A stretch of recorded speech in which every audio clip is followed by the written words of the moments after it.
এই সমাগম তাম্বুর ধারাবাহিক অনুশীলনে আপনাকে স্বাগত জানাই।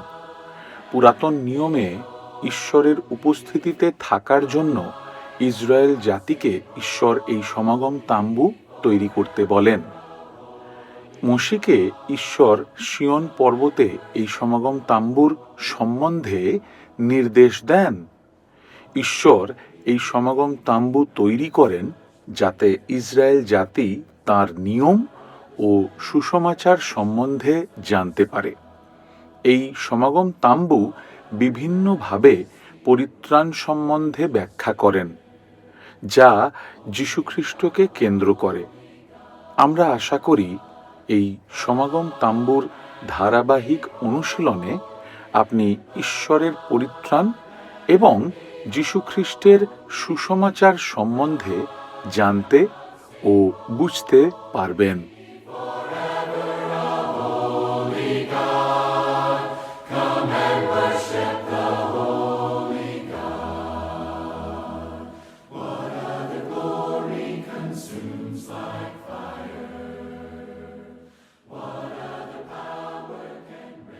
প্রাচীন ইসরায়েলের সমাগম তাম্বু সংক্রান্ত আমাদের পঞ্চম অধ্যায়নে স্বাগতম।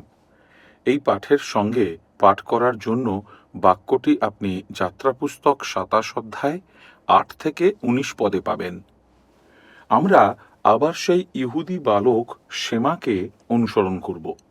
আপনি জানেন, সূক্ষ্ম বিষয়ের প্রতি সত্যিই তার এক বিশেষ দৃষ্টি রয়েছে, আর বিশেষ করে প্রতিটি শিশুর মতোই তার একটি মন আছে। সেটা হলো, সে যা কিছু দেখে তার প্রতিটি বিষয়ের জন্যই কেবল জানতে চায় যে সেটা কেন সেখানে আছে। তাই আমাদের পূর্ববর্তী অধ্যায়নে আমরা দেখেছি যে শেমা এই লম্বা এবং এই শক্ত বেড়াটি আবিষ্কার করেছে, যা সমাগম তাম্বুর ভবনকে ঘিরে রেখেছে। সেই ধবধবে সাদা রঙের উজ্জ্বলতার কারণে সে তার দৃষ্টি সরিয়ে নিতে বাধ্য হয়েছিল। যেখানে সে বাস করত তার থেকে এই স্থানটি ছিল সম্পূর্ণ বিপরীত। আমরা দেখেছি যে এটি প্রকাশ করে যে ঈশ্বর পবিত্র। একজন পবিত্র ব্যক্তি হিসাবে তিনি নিজের এবং ইসরায়েলের লোকদের মধ্যে একটি স্পষ্ট সীমানা বজায় রেখেছিলেন। সেই শক্তিশালী সাদা বেড়াটি আমাদের সকলের জন্য একটি শারীরিক অনুস্মারক যে ঈশ্বরের ব্যবস্থা পবিত্র। আমাদের মধ্যেকার এই প্রত্যেক দিনের অনুস্মারকের প্রয়োজন নেই। গতানুগতিক বিষয় অবজ্ঞার জন্ম দিতে পারে। আমাদের কখনোই ভুলে যাওয়া উচিত নয় যে আমরা যখন ঈশ্বরের কাছে আসি এবং ঈশ্বরের সাথে কথা বলি, তখন আমরা এমন একজন ঈশ্বরের সাথে কথা বলি যিনি পবিত্র এবং মহিমান্বিত। আমাদের ভয়ের সাথে সম্মানের সাথে তাঁর সেবা করতে হবে। আমাদের কম্পিত হয়ে তাহাতে আনন্দ করতে হবে। গীতসংহিতা ২ আমাদেরকে এই উপদেশ দেয়। তাই শেমা যখন পশ্চিম দিক দিয়ে এগিয়ে গেল, পথের বাঁক ঘুরল, দীর্ঘ সময় দক্ষিণ দিক দিয়ে হেঁটে গেল, তখনও সে কোনো দরজা দেখতে পায়নি। সেই সমস্ত বেড়ার মধ্যে একটিও দরজা নেই, কিন্তু তারপরে সে আবার পথের বাঁক ঘুরল। এই তো পূর্ব দিকে একটা দ্বার আছে। এই পর্দাটি সম্পূর্ণ সাদা নয়। এটা স্পষ্ট বিষয় যে এটি তাম্বুর দরজা। এই দরজাটি তার সৌন্দর্যের কারণে সত্যিই অনন্য। সে যখন কাছে আসলো, সে চিন্তা করল, বাহ, এটি একটি আশ্চর্যজনক দরজা। নীল রঙের এই সূচি দ্বারা চিকন করা রঙগুলো টকটকে লাল এবং বেগুনি রঙের সাথে ভালোভাবে মিশে গেছে, এবং এই ঝকঝকে সাদা পটভূমিতে সবগুলোই অত্যন্ত সুন্দর লাগছে। প্রকৃতপক্ষে যখন আপনি পূর্ব দেয়ালের দিকে দাঁড়িয়ে দেখেন, প্রতিটি পাশে সাদা বেড়ার সাথে সম্পূর্ণ অন্যরকম এই দরজাটি একটি কেন্দ্রবিন্দু হয়ে ওঠে। আপনি এটিকে এড়িয়ে যেতে পারবেন না। আপনার চোখ এটির প্রতি আকৃষ্ট হয়। এটি এতটাই সুন্দর। আপনি দরজার দিকে তাকালে আরেকটি বিষয় তার নজরে আসলো। প্রকৃতপক্ষে সে যত সেই দিকে দেখল, ততই সে ঈশ্বরের তাম্বুর দ্বারের বিবরণ সম্পর্কে বিস্মিত হতে থাকল। প্রথমত সে লক্ষ্য করেছিল যে সমগ্র তাম্বুর একটিমাত্র দ্বার ছিল। কোথাও কোনো ছোট পার্শ্বদ্বার বা সম্ভবত একটি পশ্চাৎ দ্বারও ছিল না, যা পরিচারকদের জন্য ব্যবহার করা যেতে পারে। এই একটি দ্বার সবার প্রবেশ এবং বের হওয়ার একমাত্র উপায় ছিল। সেমা এক মুহূর্ত স্থির হয়ে দাঁড়িয়ে রইল এবং সে দেখল দ্বার দিয়ে লোকজন প্রবেশ করছে এবং বাইরে যাচ্ছে। একটি পরিবার একটি মেষ নিয়ে যাচ্ছিল এবং শীঘ্রই তারা পর্দার আড়ালে অদৃশ্য হয়ে গেল।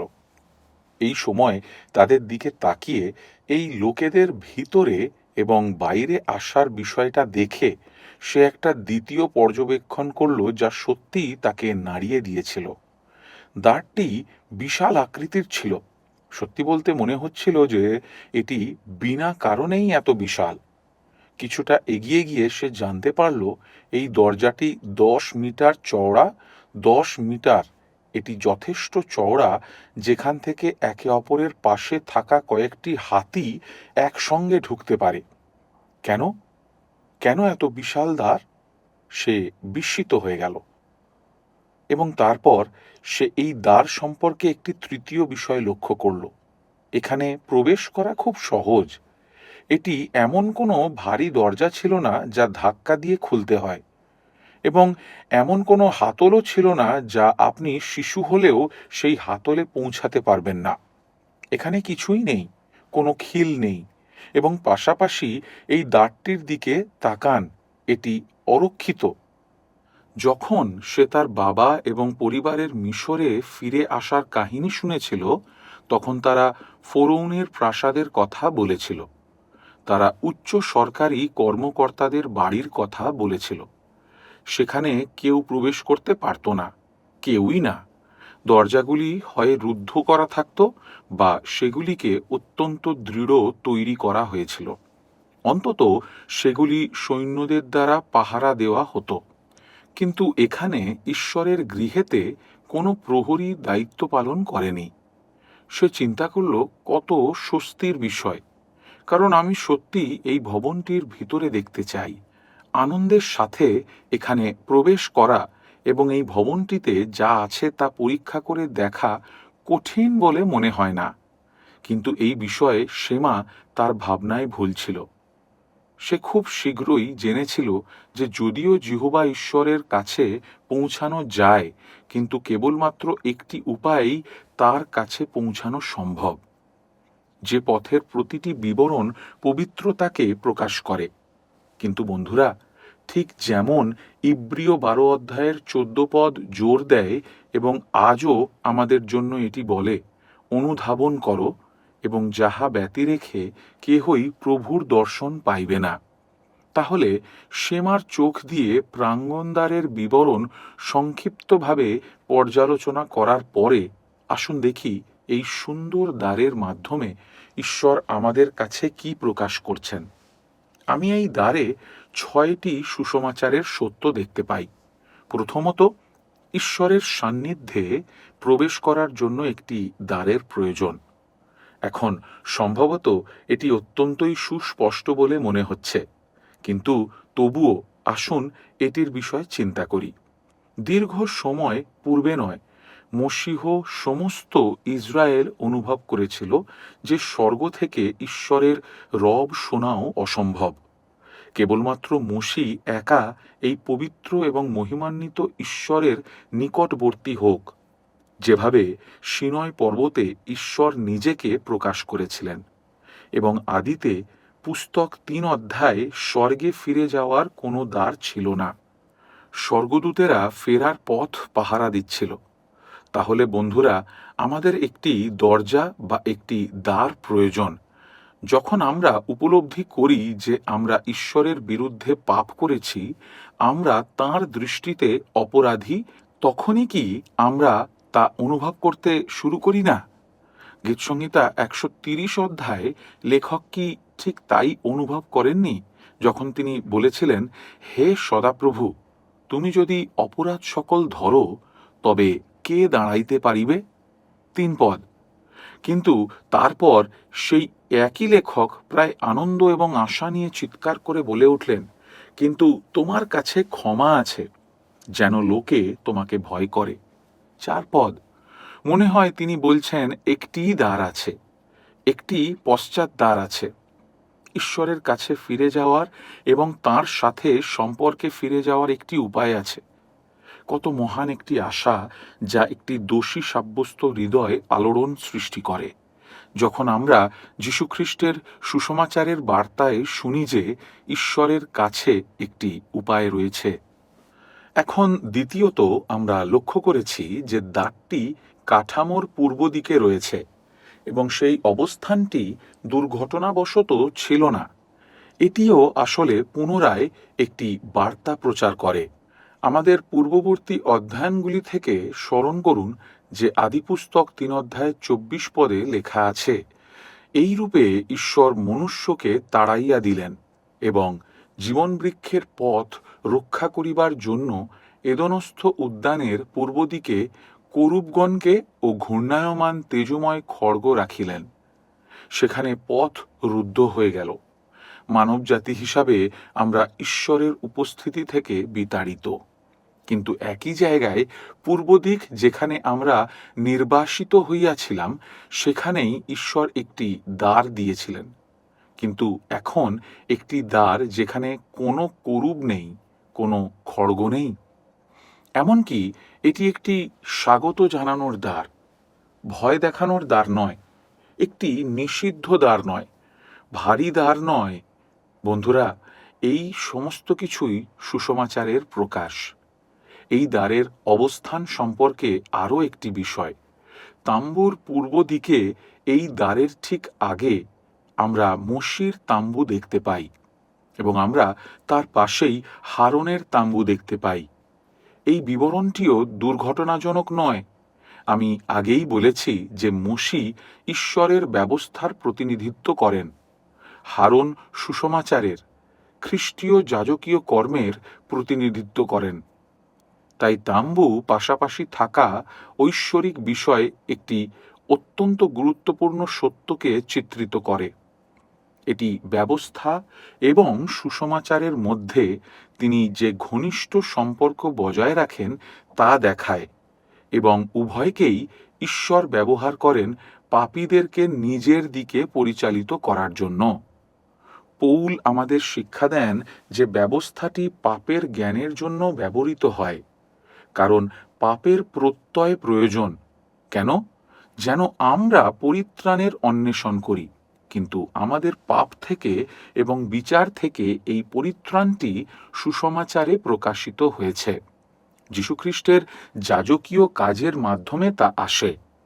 এরপরে হারন এবং মোশির তাম্বুর বাইরে আমরা দেখতে পাই যে জিহুদা গোষ্ঠী পূর্ব দ্বারে শিবির স্থাপন করেছে এবং এটি আরও একটি প্রকাশ, একটি সিলুয়েট, কারণ মশীহ জিহুদা বংশ থেকে জন্মগ্রহণ করেছিলেন, যেভাবে পিতৃপুরুষ যাকব ইতিমধ্যেই আদিপুস্তক 49 অধ্যায় 8 থেকে 10 পদে ভবিষ্যৎবাণী করেছিলেন। এখানে তার কথাগুলি রয়েছে, জিহুদা তোমার ভ্রাতৃগণ তোমারই স্তব করিবে, জিহুদা হইতে রাজদণ্ড যাইবে না, তাহার চরণ যুগলের মধ্য হইতে বিচারদণ্ড যাইবে না, যে পর্যন্ত শিলো উদ্ধারকর্তা না আইসেন, জাতিগণ তাহারই আজ্ঞাবহতা স্বীকার করিবে। এবং তৃতীয়ত, দ্বার সংখ্যা নিজেই একটি প্রচার। সেমা দেখল সাদা বেড়া দিয়ে সমাগম তাম্বুর পেছনের দিকে কোনো দ্বার নেই, আর এই একমাত্র দ্বার ছাড়া পরিচারকদের ব্যবহারের জন্য কোনো অতিরিক্ত দরজা ছিল না। এখানে এই একটিমাত্র দ্বারের সাথে যোহন 10 অধ্যায় 9 পদে যিশুর নিজের কথার সাথে সংযোগটি লক্ষ্য করা কঠিন নয়, যেখানে প্রভু যিশু নিজেই এই একক দ্বারটির বিষয়ে ব্যাখ্যা করেছেন। তিনি বলেছেন, আমিই দ্বার, আমাদিয়া যদি কেহ প্রবেশ করে সে পরিত্রাণ পাইবে এবং ভিতরে আসিবে ও বাহিরে যাইবে ও চরানি পাইবে। যোহন 14:6 প্রভু সেই শিক্ষাকে শক্তিশালী করেছেন যখন তিনি বলেন, আমি পথ, সত্য এবং জীবন, আমাদিয়া না আসিলে কেহ পিতার নিকটে আইসে না। বন্ধুরা, যিশু আমাদের শিক্ষা দেন যে শুধুমাত্র তিনি, আর কেউ নেই, যে ঈশ্বরের কাছে ফিরে যাওয়ার পথ, এবং সমস্ত শাস্ত্র এটি নিশ্চিত করে। পৌল লিখেছেন 1 তিমথিয় 2:5, পিতর যখন জেরুসালেমে ধর্মীয় সমাবেশের সামনে দাঁড়িয়েছেন, তখন তিনি একই বিষয়টি পুনরায় উত্থাপন করেছেন। প্রেরিত 4:12, আর অন্য কাহারও কাছে পরিত্রাণ নাই, কেননা আকাশের নিচে মনুষ্যদের মধ্যে দত্ত এমন আর কোনো নাম নাই, যে নামে আমাদিগকে পরিত্রাণ পাইতে হইবে। এই বিষয়টি ঈশ্বর স্পষ্ট করেছেন। এই অনুচ্ছেদে খুবই স্পষ্ট, ঈশ্বরের কাছে যাওয়ার অনেক পথ নেই, একটি মাত্র পথ, একটিই দ্বার আছে। বন্ধুরা, যিশু নিজেকে পরিত্রাণের একমাত্র উপায় হিসাবে প্রচার করেছিলেন। আমি প্রার্থনা করি যে ঈশ্বর সুসমাচারের বার্তার এই অত্যন্ত গুরুত্বপূর্ণ সত্যটিতে কেবলমাত্র খ্রিস্টে আমাদের মনকে আরও বেশি করে আলোকিত করবেন। এখন এই দ্বারটির সম্পর্কে আরও একটি পর্যবেক্ষণ। প্রত্যেককে এই দ্বারটি ব্যবহার করতে হবে। শুধুমাত্র একটি দ্বার আছে। এই দ্বার শুধুমাত্র সাধারণ মানুষের জন্য বা শিশুদের জন্য এবং বড়দের জন্য ছিল না। না, এটা রাজাদের জন্যও ছিল, এটা ছিল শাসকদের জন্য, এটা ছিল যাজকদের জন্য, এটা ছিল লেবীয়দের জন্য, এটা ছিল মহাযাজকের জন্য। তাদের সকলকেই এই একই দ্বার ব্যবহার করতে হতো। এটা কি আমাদের সকলের জন্য একটি গুরুত্বপূর্ণ শিক্ষা নয়? সম্ভবত আমাদের অবস্থান বা আমাদের পদমর্যাদা বা আমাদের কাজ অথবা আমাদের সম্পদের উপর ভিত্তি করে আমরা ঈশ্বরের কাছে আসতে পারি এমন কোনো পৃথক উপায় নেই। না, ঈশ্বরের সামনে আমরা সবাই সমান। সকলের একই ত্রাণকর্তার প্রয়োজন। কেউই নিজে ধার্মিক নয়। সকলেই কেবল একই ব্যক্তির মাধ্যমে ঈশ্বরের নিকটবর্তী হতে পারে। তিনি হলেন তাঁর পুত্র যীশুখ্রিস্ট। সে কারণে এটি আমাকে দ্বারের চতুর্থ দিকটিতে নিয়ে আসে। দ্বারের বিভিন্ন রং। শ্যামা দেখল যে দ্বারটি একটি সুন্দর শৈল্পিকভাবে সাদা মসিনা বস্ত্রের উপরে সূচ সুতো দিয়ে বিভিন্ন রঙের কাজ করা দ্বার হিসাবে দণ্ডায়মান। কোনো কিছুই মসির কল্পনা অথবা বৎসলেল এবং অহলিয়াবের এবং কর্মী দলের শৈল্পিক দক্ষতা ছিল না। তাই এমনকি রঙগুলি ঈশ্বরের দেখানো নমুনা অনুসারে ছিল। এই নমুনাটি কি ছিল তা আমরা জানি না, যদিও প্রতিটি রং প্রভু যীশুখ্রিস্টের প্রতীকী। সেই সাদা মসিনা বস্ত্র দিয়ে শুরু করা যাক। প্রেক্ষাপটের বস্ত্র সাদা, পবিত্রতা, বিশুদ্ধতা, পরিচ্ছন্নতার রং। এটা আমাদের সামনে যীশুখ্রিস্টের নিখুঁত সৌন্দর্যকে তুলে ধরে। এটা তাঁর পবিত্রতা, তাঁর ধার্মিকতা। এটি সেই সত্যকে চিত্রিত করে যা মরিয়ম লুক 1:35 স্বর্গদূতের কাছ থেকে শুনেছিলেন, যখন দূত তাকে তার গর্ভের ফল সম্পর্কে বলেছিলেন। এই কারণ যে পবিত্র সন্তান জন্মিবে, তাহাকে ঈশ্বরের পুত্র বলা যাইবে। ঈশ্বর হলেন পবিত্র। এখন আমরা সবাই জানি নীল রং স্বর্গের দিকে নির্দেশ করে। যেখান থেকে তিনি এসেছিলেন সেটাই তাঁর উৎপত্তি স্থল। যিশু কতবার নিশ্চিত করেছিলেন এবং প্রকাশ করেছেন যে তিনি ঈশ্বরের পুত্র। বন্ধুরা, আমাদের পরিত্রাণের জন্য কোনো মতবাদী যিশুর ঈশ্বরত্বের চেয়ে গুরুত্বপূর্ণ নয়। তাঁর ঈশ্বরত্বের কারণে তিনি পাপীদের জন্য মধ্যস্থতাকারী হিসাবে তাঁর কাজটি সম্পাদন করতে পেরেছিলেন। ঈশ্বরের ক্রোধের ভয়াবহ বোঝা আর কে বহন করতে পারত? তাঁর ঈশ্বর তত্ত্ব কেবল তাঁর কাজকে একটি অসীম মূল্য দেওয়ার জন্যই গুরুত্বপূর্ণ নয়, তার কাজটি অসংখ্য পাপীদের রক্ষা করার জন্যও যথেষ্ট ছিল, যারা এই দ্বার দিয়ে ঈশ্বরের কাছে আসবে। পরবর্তী রং বেগুনি। বেগুনি হলো রাজকীয় রং। অনেক শাস্ত্রাংশ আছে যা নিশ্চিত করে যে যীশুখ্রিস্টের রাজকীয় মহিমা রয়েছে। তিনি হলেন রাজা, পৃথিবীর রাজা। গীতসংহিতা 2:6 ঘোষণা করে, আমি আমার রাজাকে স্থাপন করিয়াছি আমার পবিত্র সিয়ন পর্বতে। কিন্তু গীতসংহিতা 47 বলে, এটি অবতীর্ণ ত্রাণকর্তার এই রাজকীয় মহিমা যা সমস্ত পৃথিবীর উপরে রয়েছে, কেননা ঈশ্বর সমস্ত পৃথিবীর রাজা, এবং সেই কারণে বুদ্ধি সহযোগে স্তব করো। ঈশ্বর জাতিগণের উপরে রাজত্ব করেন। ঈশ্বর আপন পবিত্র সিংহাসনে উপবিষ্ট। 7-8 পদ। সে কারণে আমরা সমাগম তাম্বুর বিভিন্ন প্রবন্ধ সম্পর্কে আরও বিশদ আলোচনা করার সময় আপনি এই সত্যটি বারবার নিশ্চিত রূপে দেখতে পাবেন। চতুর্থ সাধারণ রং ছিল রক্তবর্ণ, সেই লাল রং, রক্তের রঙের সাথে সাদৃশ্যপূর্ণ। অতএব অবশ্যই এটি খ্রিস্টের যাজকীয় কাজের দিকে নির্দেশ করে।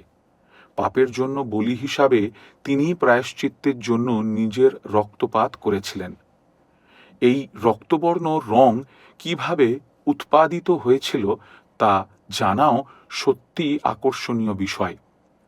এই লাল রং পেতে ছোট ছোট কীটগুলিকে চূর্ণ করতে হতো, যেগুলিকে কাপড়ে রং করার জন্য ব্যবহৃত হতো। এখন এই চিত্রটি প্রভু যীশুখ্রিস্টকে ক্রুশে তাঁর ক্লেশ ভোগের বিষয়ে চিত্রিত করে।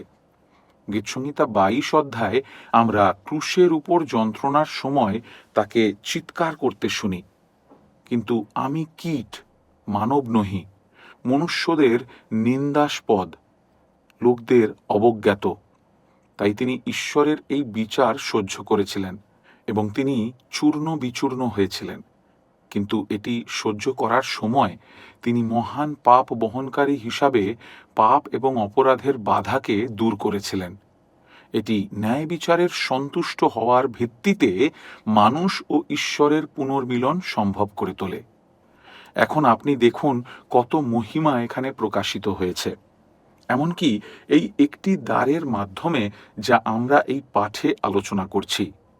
এখানে ব্যবহৃত সমস্ত রং পরঙ্গীত 5:10 পদে তারা বর সম্বন্ধে কনের প্রশংসায় একত্রে প্রবাহিত হয়েছে।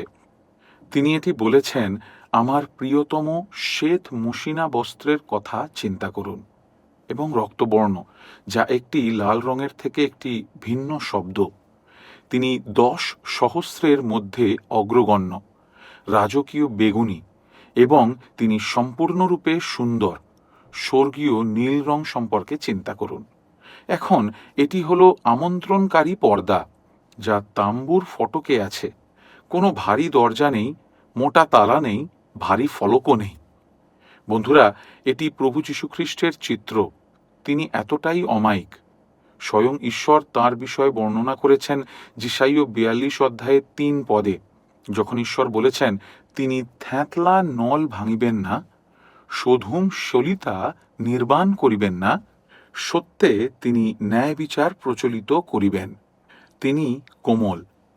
মথি 11 প্রভু যীশু নিজেকে মৃদুশীল ও নম্রচিত্ত হিসাবে বর্ণনা করেছেন। তিনি এমন ব্যক্তি নন যিনি নিজের প্রভাবকে আরোপ করেন, যার মুখের ভাব হিংস্র বা তার কণ্ঠস্বর কঠোর। না, শিশুরা তাকে ভয় পায়নি। কুষ্ঠরোগীরা তার প্রতি আকৃষ্ট হয়েছিল, পাপীরা তার প্রতি আকৃষ্ট হয়েছিল। লঙ্ঘিত, অসম্মানিত এবং গভীরভাবে লজ্জিত মহিলারা কখনোই তাঁর দ্বারে লজ্জিত হননি, কিন্তু তিনি তাদের দয়া, বোধশক্তি এবং মর্যাদার সাথে গ্রহণ করেছিলেন। পিতারাও তাঁর কাছে আসত এবং সবাইকে স্বাগত জানানোর জন্য তিনি পরিশ্রম করেছিলেন। তিনি আঙুল দেখিয়ে বিচার করার জন্য দাঁড়াননি, কিন্তু আমন্ত্রণের উন্মুক্ত বাহু দিয়ে দাঁড়িয়েছিলেন। যীশু খ্রিস্টের সেই মহিমা কি আপনাকে তাঁর কাছে আকৃষ্ট করছে? তাহলে চলুন সমাগম তাম্বুর দ্বারের পঞ্চম দিকটি দেখা যাক। সেমা লক্ষ্য করল যে দ্বারটিতে একটা পর্দা মাত্র। সেখানে প্রবেশ করা কঠিন নয়। আপনি একজন শিশু হলেও ওই পর্দাটা পাশে ঠেলে সরিয়ে দিতে পারতেন। আপনাকে কোনো টিকিট বা কোনো ব্যক্তিগত আমন্ত্রণ পত্র অথবা অর্থ দেখানোর প্রয়োজন নেই। দরিদ্র এবং অভাবীদের জন্য এই সম্পূর্ণ দ্বারটি প্রচার করেছিল যীশু খ্রিস্টতে স্বাগতম। এই দ্বারটি পরিত্রাণের সরলতাকে প্রচার করছে। যে আমার কাছে আসিবে তাহাকে আমি কোনো মতে বাহিরে ফেলিয়া দিব না। যোহন 6:37 বন্ধুরা, পরিত্রাণের জন্য আপনার কঠিন শ্রমের প্রয়োজন নেই। যার দ্বারা ঈশ্বরের ভগ্ন ব্যবস্থার শাস্তি সন্তুষ্ট হয়, আপনার এবং আমার প্রয়োজন নেই। এবং আমরা বাস্তবে আমাদের নিজেদের কাজের মাধ্যমে ঈশ্বরের কাছে পৌঁছাতে পারি না। না, ঈশ্বর যীশুখ্রিস্টের কার্য এবং মৃত্যুর দ্বারা তার কাছে প্রবেশ অধিকার উন্মুক্ত করেছেন। আপনাদের সকলকে এই একমাত্র এবং ঈশ্বরের জন্য উপযুক্ত দ্বারটি ব্যবহার করার জন্য আমন্ত্রণ জানানো হচ্ছে। আপনাকে নিজের কাজ দিয়ে তাকে সন্তুষ্ট করার দরকার নেই। এটি অসম্ভব। একজন মানুষ হিসাবে কিভাবে আমরা তার ঐশ্বরিক চাহিদা পূরণ করতে পারি?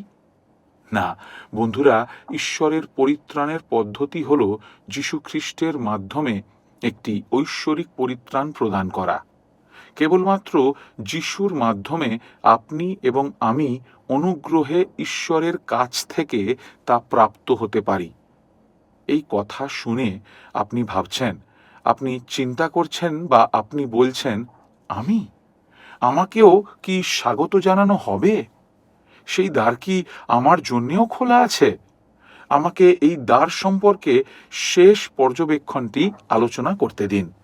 মনে আছে সেমা কেন অবাক হয়েছিল? সেমা দেখেছিল যে এই দ্বারটি অস্বাভাবিকভাবে বিশাল। যখন সে এটির দিকে এগিয়ে গেল তখন সে দেখতে পেল এটি 10 মিটার চওড়া। এত চওড়া কেন? কোনো মানুষ এত বিশাল নয়। ঈশ্বরের বাক্য কি উৎসাহপূর্ণ! এই দ্বারটি যথেষ্ট বড় যে সবচেয়ে বড় পাপীকেও ঈশ্বরের উপস্থিতিতে প্রবেশ করতে দেয়। এটি এমন প্রশস্ত ছিল যে মনে হয় এই দ্বারটি 1 তিমথিও 1:15 অগ্রদূত। এই কথা বিশ্বসনীয় ও সর্বতোভাবে গ্রহণের যোগ্য যে খ্রিস্ট যীশু পাপীদের পরিত্রাণ করিবার জন্য জগতে আসিয়াছেন। তাহাদের মধ্যে আমি অগ্রগণ্য। প্রায়শই শয়তান আমাদের হৃদয় একটি বড় মিথ্যাকে প্রবেশ করায়, এবং সেই মিথ্যাটি হল আপনি যত বেশি পাপ করেছেন আপনার জন্য আশা ততই কম। এখন যদি আপনি সেই চিন্তায় প্রলোভিত হয়ে থাকেন তাহলে আমাকে পুনরায় আপনাকে সেই দ্বারের দিকে নিয়ে যেতে দিন। লুক 15 দৃষ্টান্তে যিশু যে চিত্রটি তৈরি করেছেন তা আমি পছন্দ করি। সেই দৃষ্টান্তটি একটি ছোট এবং বড় ছেলের সম্পর্কে নয়, যারা উভয়ই খুব খারাপ কাজ করেছিল। এটি সেই বিষয় নয়। এই কাহিনী হল সেই চাওয়া, সেই অপেক্ষার, সেই গ্রহণকারী পিতার, যিনি তার প্রশস্ত দ্বারে আমাদের জন্য ঘোষণা করেন যখন তিনি বলেন, এসো তোমরা সবাই যারা তৃষ্ণার্ত, এসো তোমরা যারা ভারগ্রস্ত। অর্থ নেই? এসো, অর্থের প্রয়োজন নেই। এসো অর্থ ছাড়াই, মূল্য ছাড়াই আমার থেকে সর্বশ্রেষ্ঠ বিষয়টি ক্রয় করো। আমি মূল্য পরিশোধ করেছি। সুতরাং আমাদের উপসংহারে মনে করিয়ে দেওয়া উচিত যে এই দ্বারের সমস্ত বিবরণ অধ্যয়ন করা, প্রশংসা করা আমাদেরকে তার কাছাকাছি নিয়ে আসে না। আপনি যদি ঈশ্বরের সাথে মিলিত হতে চান তবে আপনাকে এই দ্বারে প্রবেশ করতে হবে। সেই দ্বারটিতে প্রবেশ করাই হলো প্রভু যীশু খ্রিস্টে বিশ্বাস করা বা নির্ভর করা। যখন সেই পাপী ঈশ্বরের কাছে এসেছিলেন, লুক 18 দৃষ্টান্তে তিনি সেই দ্বার দিয়ে প্রবেশ করেছিলেন। যখন তিনি প্রত্যয়ের সাথে চিৎকার করেছিলেন, হে ঈশ্বর, আমার প্রতি, এই পাপীর প্রতি দয়া করো। ১৩ পদ, পিতর এই দ্বারে প্রবেশ করেছিলেন যখন তিনি যিশুকে স্বীকার করেছিলেন, প্রভু, কাহার কাছে যাইব? আপনার নিকটে অনন্ত জীবনের কথা আছে। যোহন ৬ অধ্যায়ের ৬৮ এবং ৬৯ পদ। যদি আমরা বিশ্বাস করি এবং নিশ্চিত হই যে তুমি সেই খ্রিস্ট, জীবন্ত ঈশ্বরের পুত্র। তাই শ্যামা আবার দ্বারের দিকে তাকালো। সে চিন্তা করতে লাগলো সমাগম তাম্বুর প্রাঙ্গণের ভেতরটা কেমন এবং সেখানে ঠিক কি ঘটছে। সেখান থেকেই আমরা সমাগম তাম্বুর পরবর্তী পাঠে যাব। ধন্যবাদ।